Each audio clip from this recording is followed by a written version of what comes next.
Hey everybody, my name is Dr. Aaron Murtis, and I am a professor and faculty at the University of Wisconsin in Whitewater. I have something that I want to show you based on something that's happening at our school. So one of the things that we're being asked to do is improve the accessibility of our online courses. There is apparently a federal mandate that says we need to have things fully accessible for online materials, which is basically everything we use. We put up into Canvas, our learning management system. So many of us are going back through our old documents and our old presentation slides and all that kind of stuff and trying to update them.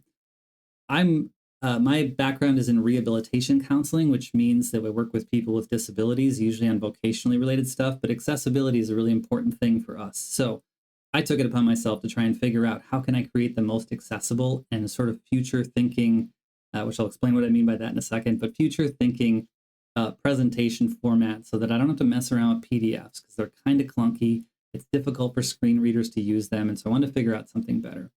I also like playing around with AI. So I've been using some AI tools to figure out how can I create presentations using AI in a way that's more compatible across devices and things like that. So I'm going to show you basically what I came up with in terms of how to create a presentation from an outline without using Microsoft PowerPoint, Canva, Prezi, Google Slides, any of those tools that most of us use on a daily basis. So I had a couple goals. One of them was it has to be fully ADA compliant and accessible. It has to be not really obnoxious and students have to not hate it, which I went through a few iterations over the summer that some of them did hate. They thought it was so annoying. They didn't hate it that bad, I guess, but some of them said, we don't like this. And then they came back and said, well, it's not so bad. It's just new and different. So I needed something that was at least similar to the old way. It has to be kind of attractive, at least to some degree, so that students can pay attention to it or want to look at it and that kind of thing. So I also wanted to make sure it was compatible across devices and that kind of thing. So I'll show you what all that means in a second. But here is essentially what I came up with. I started this summer. And one other thing I'll tell you too. So when what I essentially do is I write an outline in a text document, then I upload that to an AI tool, and then I see how it performs. Like, does it make something that looks nice, that's functional, and that kind of stuff.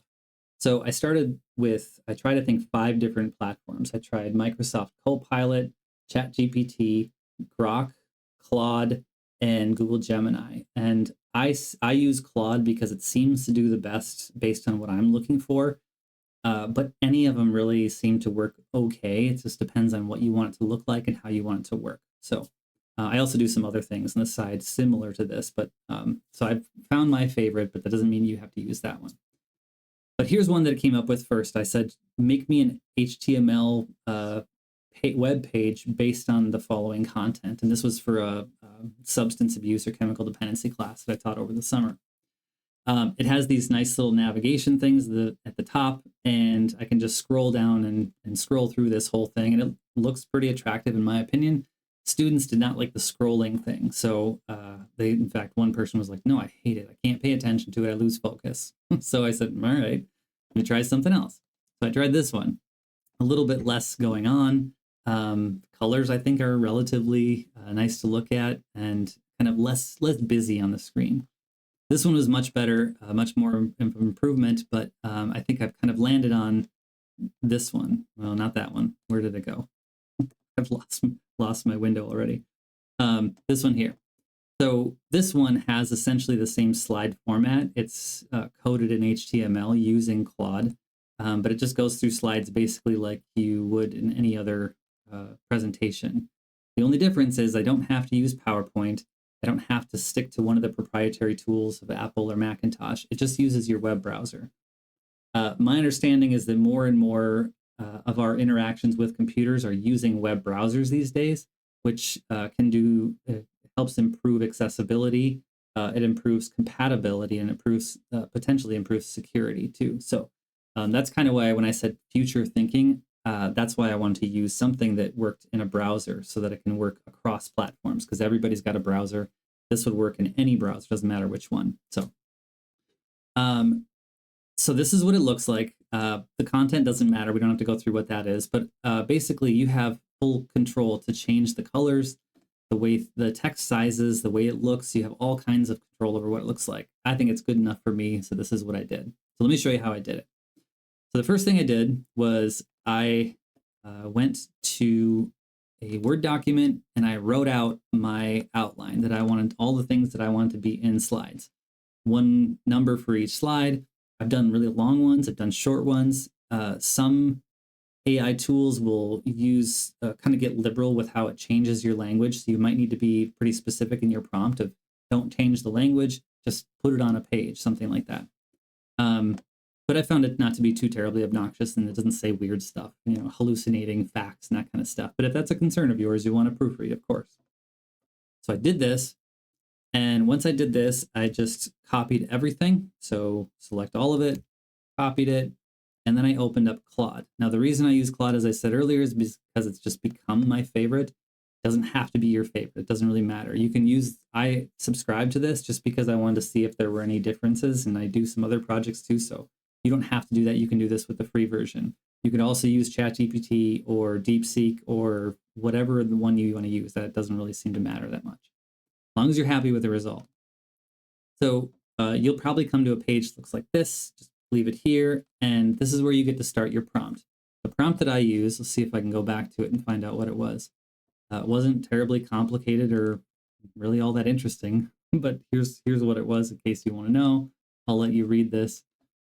You've helped me make presentations before using HTML websites. I'm going to upload another outline and I would like some help making another one. Not even very specific. So I didn't give it a lot of instruction. I then copy and pasted my whole outline in here, which I'm not going to do now, but and then it came out with something that was decent. And I'm not going to go through and show you, but I didn't make a lot of changes to it. Just essentially changed some colors, made sure it was ADA accessible, etc. So it didn't take me all that long to get there. And I was pretty happy with the result, which you just saw. The only thing that you need to do, this is where it kind of is a little bit tricky. The hardest part is this is essentially written in HTML code, which you don't have to be able to read, but here it is in case you want to see it. So what you have to do is you have to copy all of it. So you either, Control A or Command A if you're a Mac user, or you can just hit this copy button right here at the top. You copy everything, and you can't just go to Microsoft Word or what's the Apple version, I forget what it's called, Pages or something. But so you have to open up a text editor, and I use Notepad. It can just be a very basic text editor. And then you're just going to paste all of that code in here. Now, the trick to doing this is when you go to save it, you don't want to save it as a docx file, which is the Microsoft Word document, because it's not going to be able to be read in your browser. What you have to do is you have to save it as a .html file. So you can name it whatever you want and then put .html at the end. Save it in whatever location you want it saved after that, and then you just go open it. And what essentially comes up is, now I'm at the wrong one. Let me pull this off screen so you can't see my whole file system. That'd be weird.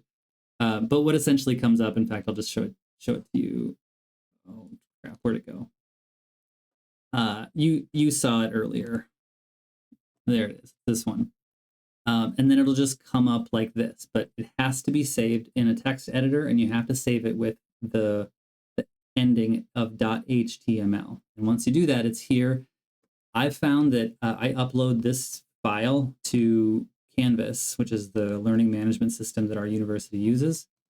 Upload it to Canvas. It opens up pretty well in Canvas, so students can use it, see the slides right in Canvas, or they can just download it and it opens up in whatever browser they want to use too. So it was important to me that it was functional in the learning management system, that it functions on any device or browser that a student may have at their home, and that it was fully accessible. And I think we've done that. So it makes updating coursework a lot easier. And I'm thinking that as I'm going to experiment with a little bit with students, but I'm thinking if they, depending on their feedback, I'll continue to tweak it and make it look a little bit easier. But it's super easy to do because I just go back to my Claude window, log back in and say, can you change this little thing because students hate the way you did it? And they'll be like, oh, sorry. You know how accommodating they are.